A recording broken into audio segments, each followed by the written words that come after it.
It was a twist of fate that brought life-saving medication to June McCauley instead of to another patient.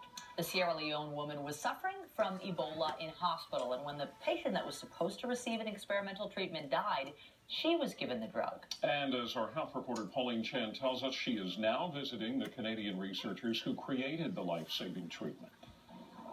Junietta McCauley is greeted by Jeffrey Turner, CEO of Devirus, the company that is licensed to make ZMapp.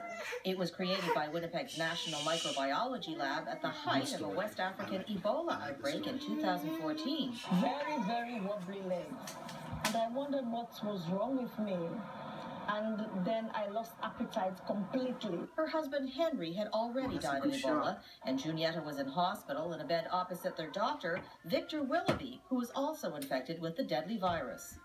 As a leading physician, Willoughby was first in line to get the experimental treatment, but when he died before it could arrive from Canada, Junietta McCauley was chosen to receive the intravenous drug.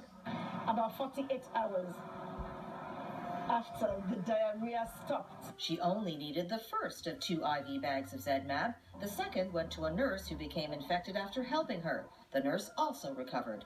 Turner says ZMapp works by attacking the Ebola virus on several fronts. Now we have another component that binds another part of the virus, and yet a third. And the fact that we use all 3 of these prevents the Ebola virus from escaping.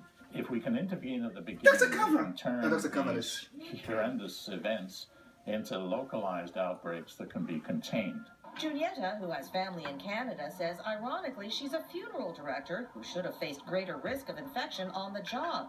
Her son also died of Ebola, but she survived. She thanks God, the governments of Canada and Sierra Leone, and all those who prayed for her. And when I got better, when I turned my phones on, I had 812 messages. Later this week, Junietta will go to Winnipeg to thank researchers at the National Microbiology Lab. Pauline Chan, CTV News. Prenatal baby imaging story.